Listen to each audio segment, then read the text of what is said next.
할렐루야. 1월 16일 토요일입니다. 마태복음 3장 1절부터 10절까지 말씀을 먼저 읽고 은혜를 나누도록 하겠습니다.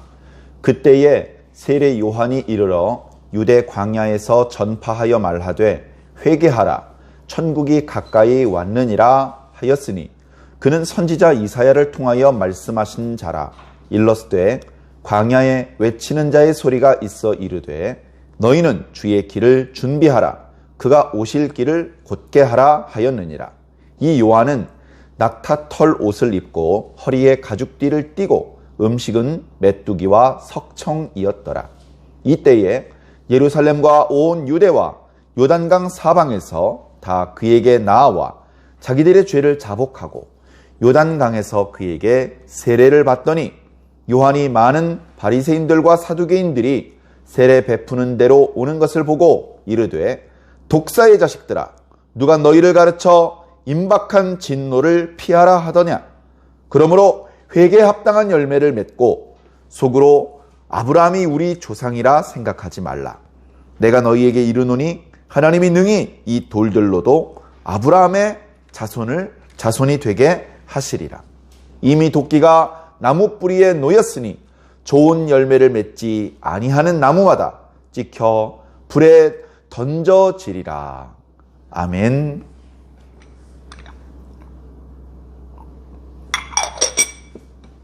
예. 자, 마태복음, 마가복음, 누가복음, 요한복음과 함께 예수 그리스도의 행적 그리고 그분의 말씀을 담고 있는 아주 소중한 성경이죠. 그런데 그렇게 예수님이 중요하고 예수님의 행적과 말씀이 중요하기 때문에 달랑 예수님의 행적과 말씀만 기록할 수 없습니다.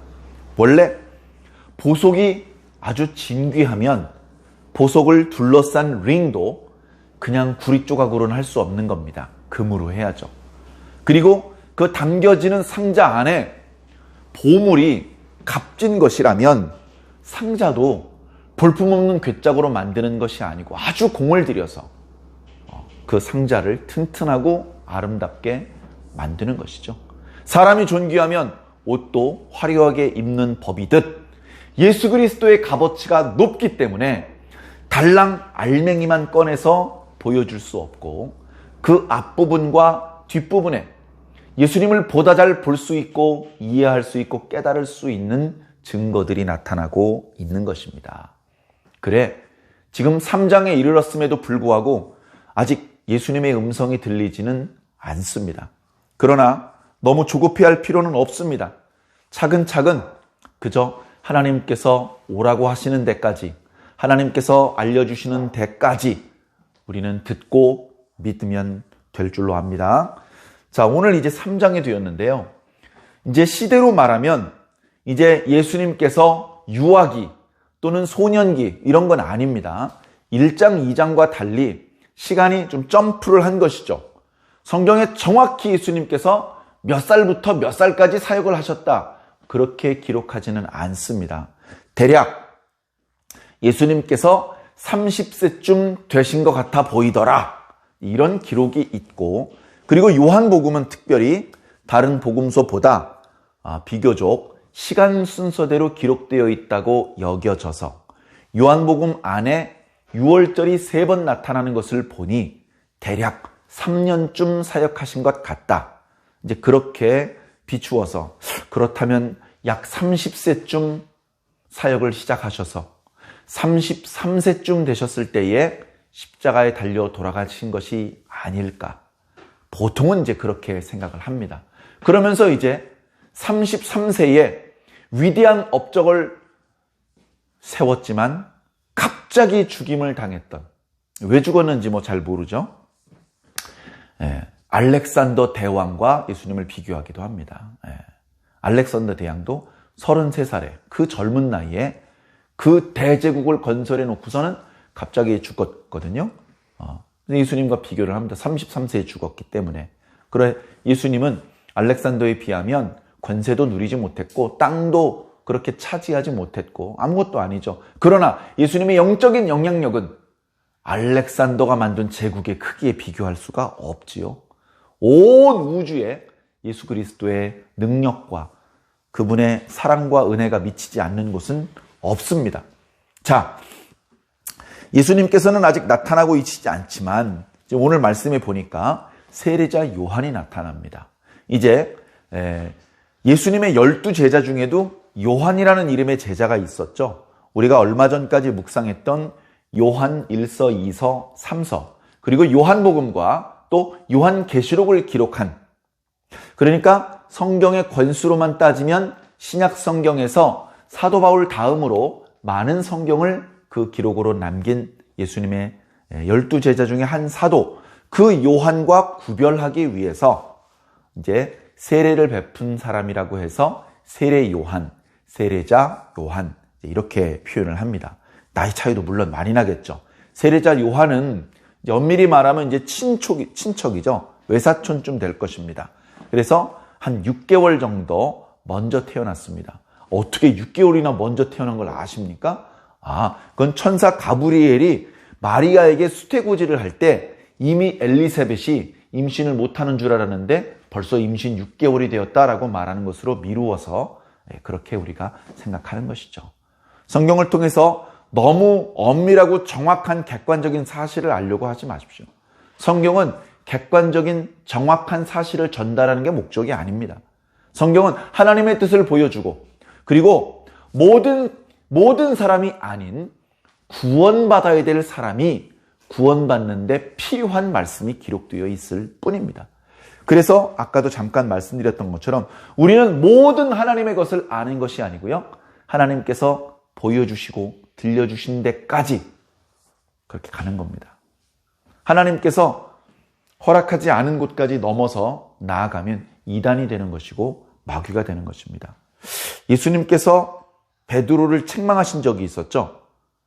베드로가 주님 안 되십니다. 아무도 주님의 몸에 손을 대거나 심지어 주님을 죽게 할 우리가 놔두지 않겠습니다. 우리가 목숨을 걸고 주님을 지켜드리겠습니다. 아주 용감하게 얘기를 했습니다. 진심이었겠죠. 그만큼 주님을 사랑한다는 뜻이었겠죠. 그러나 베드로는 하나님의 그 깊은 섭리를 깨닫지 못했습니다. 예수님은 그 12제자의 경호를 받아서 그 생명이 쭉 길게 연장되는 것이 목적이 아닙니다. 그게 주님이 바람이 아닙니다. 그것이 주님께서 이 땅에 오신 목적이 아닙니다. 주님은 죽임을 당하기 위해서 오셨습니다. 주님이 죽으셔야 하나님의 뜻이 이루어질 수 있습니다. 그 주님의 죽음을 가로막는다면 마귀입니다. 하나님께서 하시는 일을 가로막고 회방하는 자이기 때문에. 그러나 주님께서는 베드로를 사랑하셨습니다. 그래서 베드로가 계속 마귀를 돕는 일을 하지 못하게 따끔하게 야단치시면서 조금은 이상한 표현을 하셨는데요. 이렇게 말씀하셨습니다. 사탄아! 내 뒤로 물러가라. 이렇게 말씀하셨습니다. 그러니까 베드로가 마귀라는 뜻이 아니고요. 베드로가 방금 한 행동은 마귀나 하는 행동이다. 너는 다시는 마귀나 하는 그런 행동을 하지 말아라. 이런 뜻이죠. 그리고 중요한 것은 내 뒤로 물러나라 라고 말하죠. 예수님과 제자들이 이렇게 다니시면요, 누가 맨 앞에 서 있냐면요, 예수님께서 맨 앞에 서 있습니다. 예수님께서 맨 앞에 서 있습니다. 이스라엘 민족들이 광야를 가잖아요. 그럼 뭐가 맨 앞에 서 있죠? 불기둥과 구름기둥이죠. 눈에 보이는 것으로는. 정확하게는 뭐죠? 하나님이 앞장서시는 겁니다. 하나님이 앞장서셔야 돼요. 하나님 이리 오세요. 하나님 보니까 길 하나도 모르시네. 이 동네 지리는 제가 잘 알아. 이리 가시면 됩니다. 건방지게 누가 하나님 앞에 길을 안내를 해요. 하나님께서 우리의 앞을 가시는 겁니다. 예수님 앞서서 예수님 지금 죽으시면 안 되고요. 제가 지시하신 시간에 죽어야 됩니다. 건방지게 누구한테 명령을 해? 예수님은 정확히 아셨습니다. 누가 더 높은 분인지 그걸 정확히 알아야 됩니다. 뱀이 상당히 신뢰할 수 있는 모양으로, 오늘날처럼 끔찍한 모양이 아니었는지도 모릅니다. 상당히 신뢰가 가는 모습으로 여자 앞에 나타나서 이거 먹어도 돼. 눈만 밝아진다. 안 죽어. 이렇게 말했을 때 감히 누구한테 가르쳐? 너는 들짐승이고 나는 하나님께 들짐승을 다스리라고 하는 권세를 받은 사람이야. 꺼져! 내가 다 알아서 해. 이렇게 말했어야 되는데 들짐승에게 명령을 한 게 아니고 들짐승의 명령을 따라서 네, 먹을게요. 들짐승이 시키는 대로 했다가 저주를 당하게 되는 것이죠. 예수님은 그 제자의 행동이 상당히 갸륵하고 예수님을 진심으로 위하는 마음에서 한 행동이라는 것을 알고 계셨지만 그러나 책망하셨습니다. 우리도 마찬가지입니다.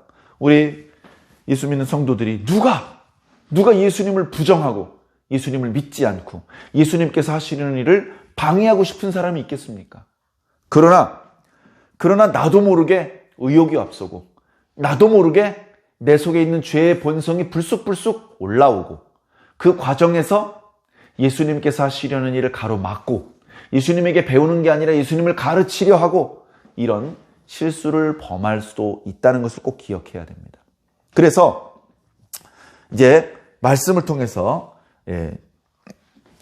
오늘 본문 말씀을 자세히 한번 살펴보도록 하겠습니다. 세례 요한이 유다 광야에서 전파를 했다. 그러니까 세례자 요한은 세례를 했다라고 알고 있지만 세례만 한 것이 아니고요. 백성들에게 부지런히 가르쳤습니다. 설교도 했다는 것이죠. 그러니까 세례자 요한은 여러 가지 방법으로 사람들에게 하나님의 메시지를 증거했습니다. 그 중에 하나가 세례를 베푼 것이죠. 그런데 그냥 무조건 오는 대로 첨벙첨벙 물속에 담궈가지고 세례를 베푼 것이 아니고요. 먼저 세례를 베푸는 시간보다 더 많은 시간 모여든 사람들에게 말씀을 외쳤습니다. 이 말씀은 자기 마음대로 떠오르는 대로 짓거리는 것은 물론 아니었죠. 세례 요한은 거짓 선지자가 아니라 하나님께서 보낸 사람이었기 때문에 성령의 감동을 따라 이야기를 했을 것입니다.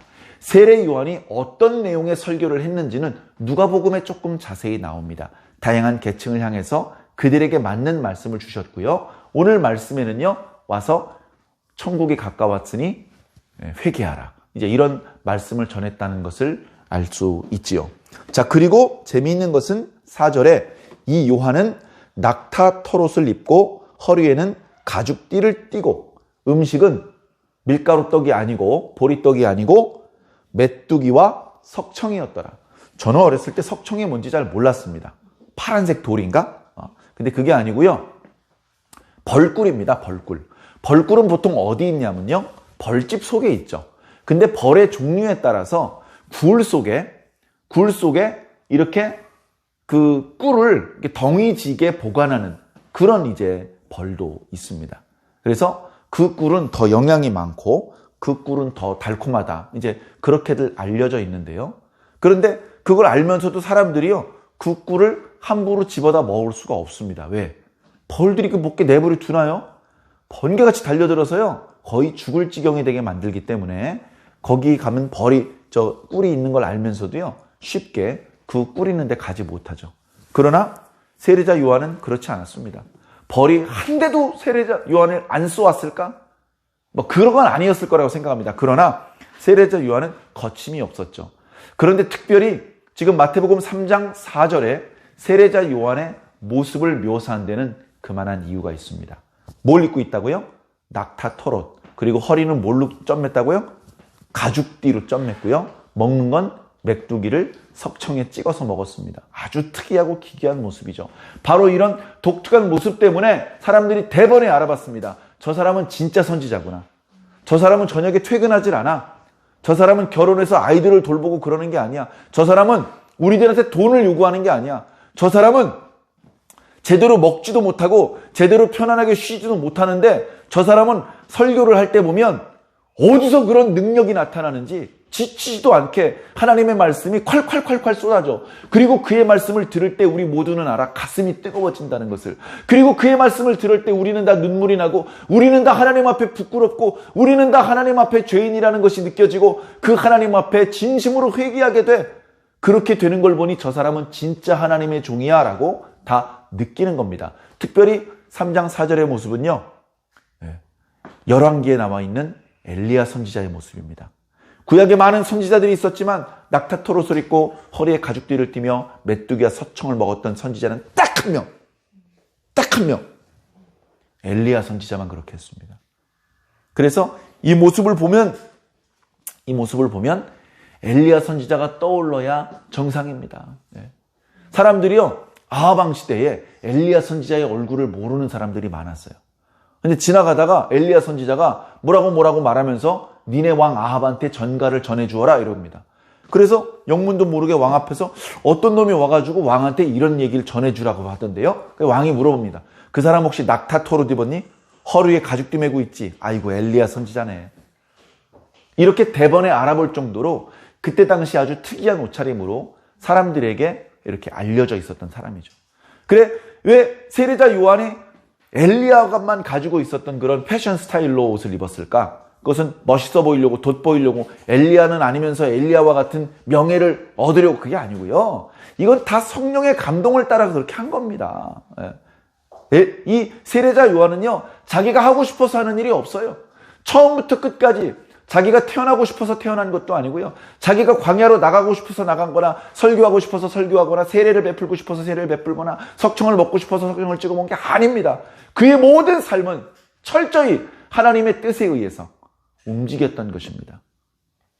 그래 마태는 특별히 세례 요한의 이런 모습을 부각시키면서 이 사람이 바로 구약의 선지자들이 강조했던 엘리야가 다시 오실 것이라는 그 말씀의 성취자다.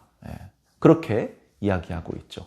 그리고 그 앞구절에는 이 사람은 선지자 이사야 선지자가 예언했던 바로 그 사람이다 라고, 이 사람이 그냥 우연히 떠버린 것이 아니고 구약의 선지자들의 예언의 말씀의 성취로 나타난 사람이다. 그러니까 이게 큰 거예요.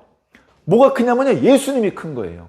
예수님이 크니까 예수님은 그냥 나타나서 설교하고 기적을 베푸시고 하지 않고요, 누군가 예수님보다 먼저 나타나서 사람들이 예수님을 맞이할 수 있는, 예수님의 말씀을 들을 수 있는, 예수님의 기적을 보면서 하나님께 영광을 돌릴 수 있는 준비 작업을 하는 사람이 있습니다.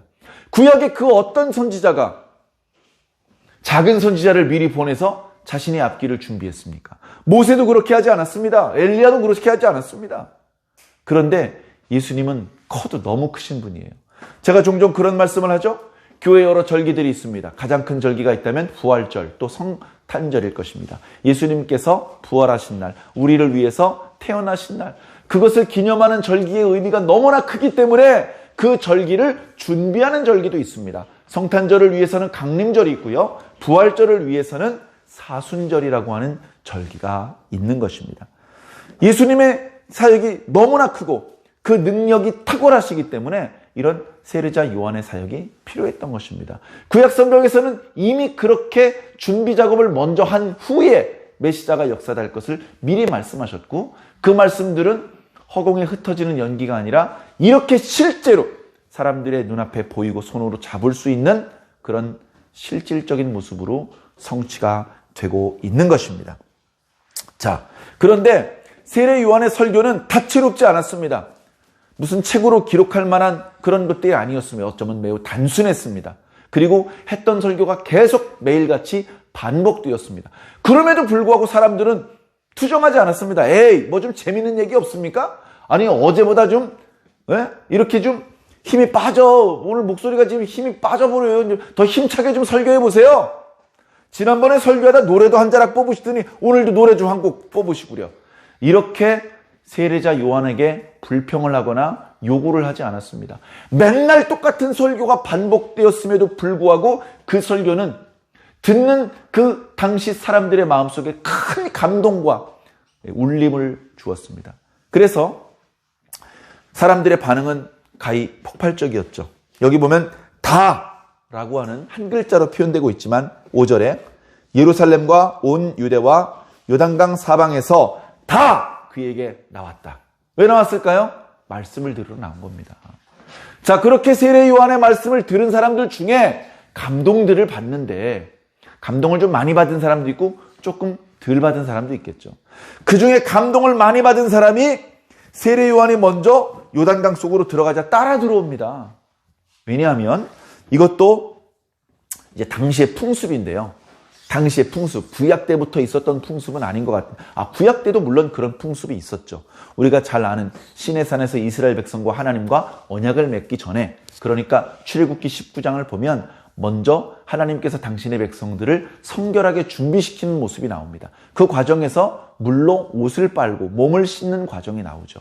대제사장도 하나님 앞에 위임되어서 진짜 제사장이 되기 전에 먼저 물로 몸을 씻었습니다. 그리고 그렇게 위임을 정상적으로 받았던 제사장이라 할지라도 성소에 들어갈 땐 제단과 성소 사이에 있는 물두멍으로 자기 몸을 또 씻었습니다. 그렇게 물로 씻는 것은 뭔가 부정한 것을 정결하게 씻는 의미가 있습니다. 그리고 실질적으로 손끝에 묻어있던 여러 먼지들이 물로 씻겨나가기도 하겠지만 그것을 위해서 세례를 베푼 것은 아니고요. 근본적으로 마음속에 죄가 용서받는 의미가 있는 것이죠. 물론 세례를 받았기 때문에 죄는 자동으로 용서된다. 그런 의미는 아닐 것입니다. 세례는 어떻게 보면 깨끗하게 용서받는 결과물을 얻는 작업이 아니고요. 이제부터 용서받을 수 있는 준비를 하는 작업입니다. 준비 작업은 중요합니다. 준비 작업을 하지 않으면 본론에 들어갈 수조차 없는 것이죠.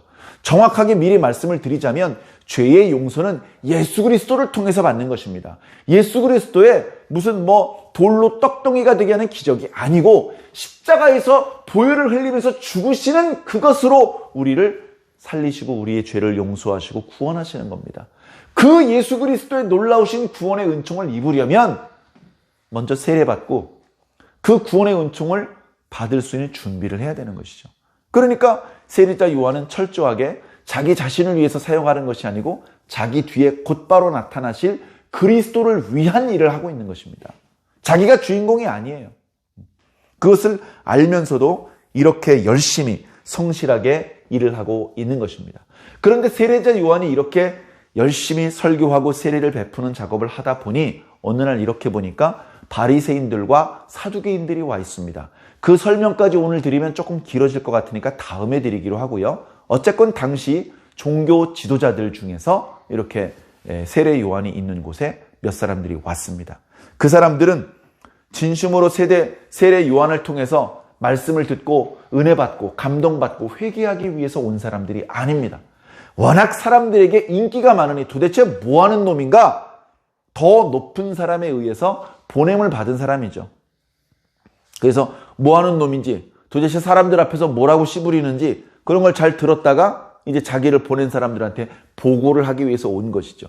그들의 어떤 행동거지 옷차림만 보아도 이 사람은 사두개인이구나, 이 사람은 바리새인이구나 구별할 수 있는 정도였던 것 같습니다. 그런데 그들의 모습을 본 세례자 요한은 기분이 별로 좋지 않았습니다. 그래서 그들이 왔다는 것을 느끼자 하던 일을 잠깐 멈추고 그 사람들을 향해서 삿대질을 하면서 큰 소리로 소리를 질렀습니다. 반가워서 큰 기쁨의 소리를 지른 것이 아니고요. 뭔가 의로운 분노에 찬 목소리를 내뱉었으니 뭐라고 말했느냐? 예, 독사 이 자식들아!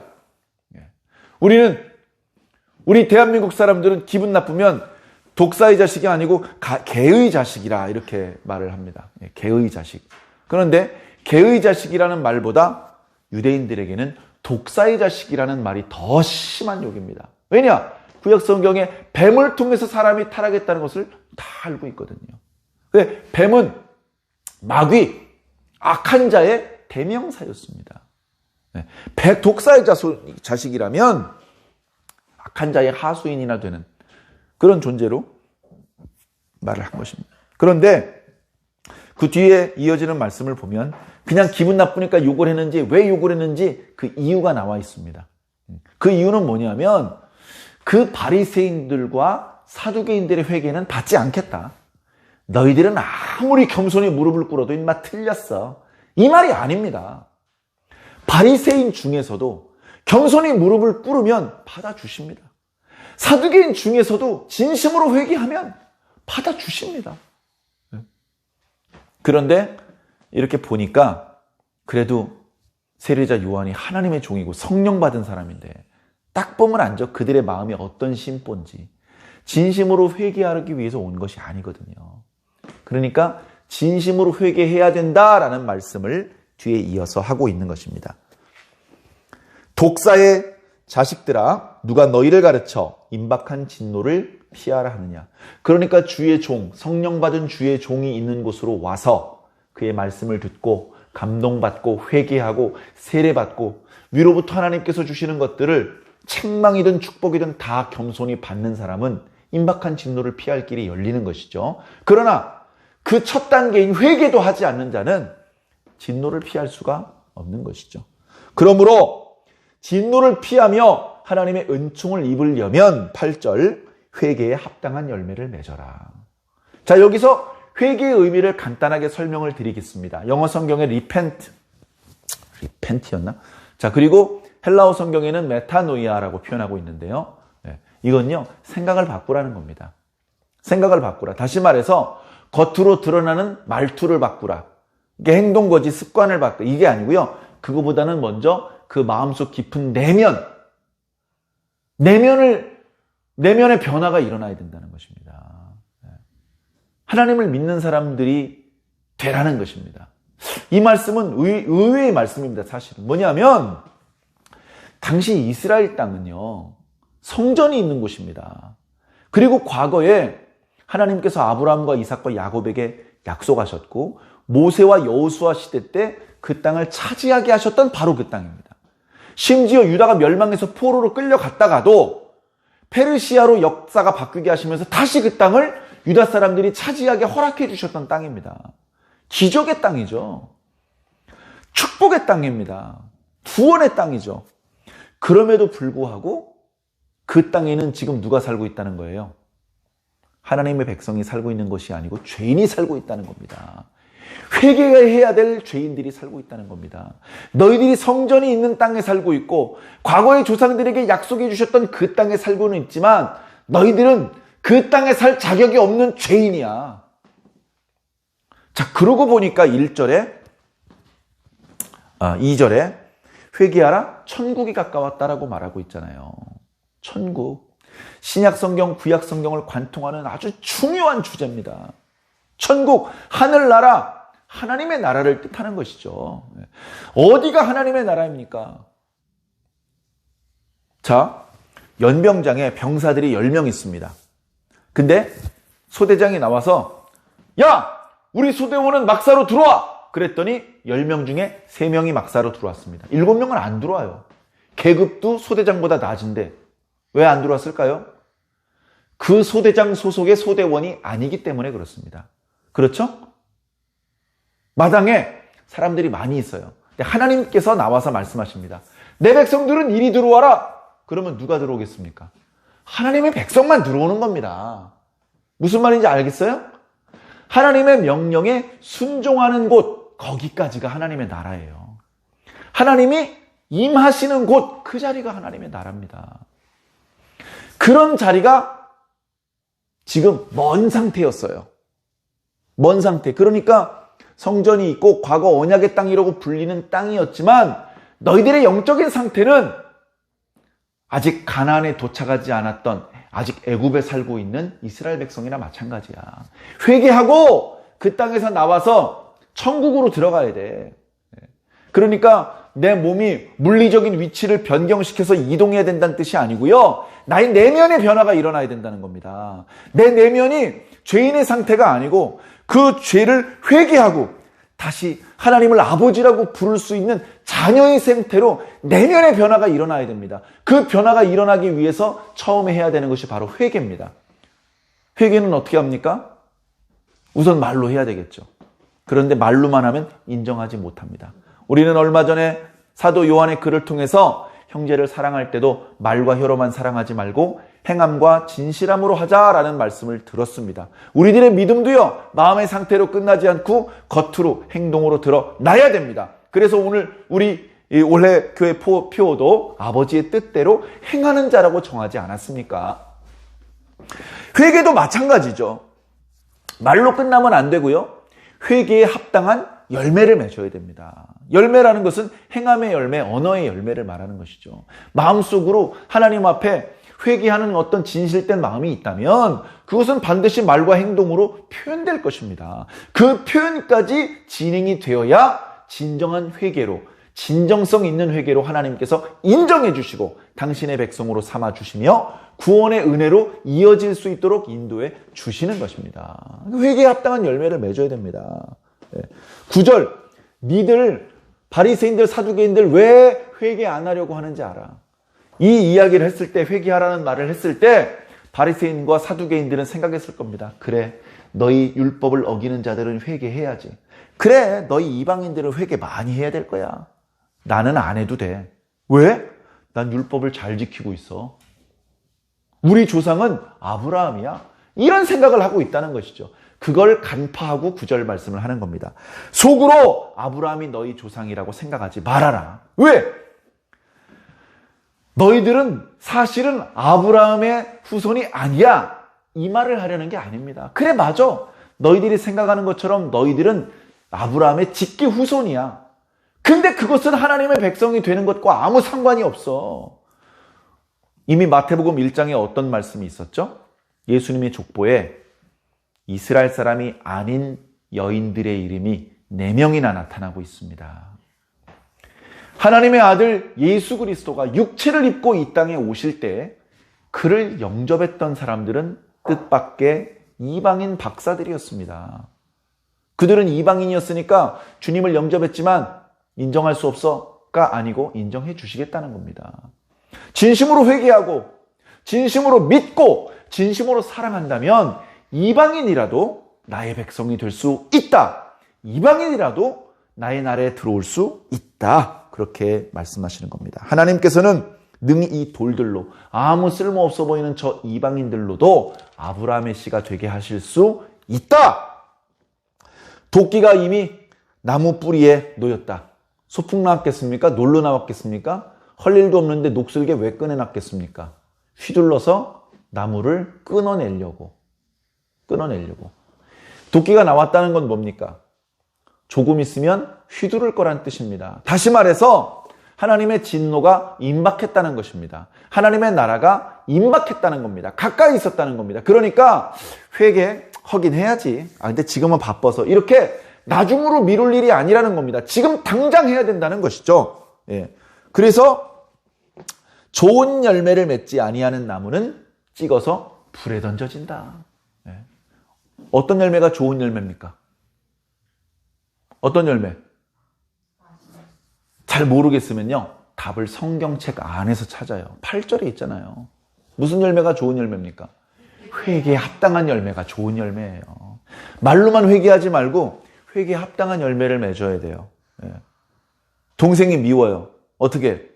동생과 동생을 미워하는 마음을 품은 것에 대해서 그 동생과 화해하는 마음에 어울리는 군밤 때리기를 해야죠. 이건 회개에 합당한 열매가 아닙니다. 예. 여러분, 우리는 어떤 열매를 맺어야 될까요? 여러분, 이미 예수 그리스도를 믿고 계시니 잘하는 것입니다. 그러나 우리에겐 모자람이 없을까요? 우리에겐 부족함이 없을까요? 구약의 이스라엘 사람들이 하나님께 대하여는 철저했습니다. 그런데 항상 보면 형제들, 이웃들, 이방인들과의 관계에 있어서는 너무나 허점이 많았습니다. 그런데요, 오늘날 현대 그리스도인들도 마찬가지예요. 예수님에 대한 신앙 고백은 거의 완벽합니다. 혹시 신학교 다니셨어요? 이렇게 물어보고 싶을 정도로 교회에서 잘 교육을 시켰고요. 바르게 알고 있어요. 그 예수님이 누군지 정확하게 알고 그 예수님에 어울리는 신앙의 고백을 올린들 무슨 소용이 있습니까? 신앙 고백 이후에 곧바로 가래침 땅에다 뱉고 옆에 있는 사람하고 욕하면서 싸움, 그런 모습이라면 우리는 또다시 회개가 필요한 죄인이 되는 수밖에 없는 것 아니겠습니까? 죄인의 상태로 머물러 있지 마십시오. 아무리 회개하고 깨끗하게 해주셔도 또 죄의 때가 묻을 수 있지만 그 때가 묻어있는 채로 오래 방치시켜 두지 마십시오. 때가 묻자마자 씻어내면 깨끗하게 씻을 수 있지만 그걸 오래 두면 몇 번을 씻어도 그 자국이 지워지지 않는 문신처럼 될 수도 있습니다. 사랑하는 성도 여러분, 하나님 앞에 우리가 맺어야 될 회개에 합당한 열매를 잘 맺으시고, 그리고 우리의 내면이 이 멸망받을 세상에 어울리지 않고 하나님의 통치와 임재가 임하는 하나님 나라에 어울리는 그런 내면의 변화를 일으키셔서 하나님께서 우리에게 주시는 놀라운 은혜와 축복을 모두 누리시기를 예수 그리스도 이름으로 간절히 축원합니다.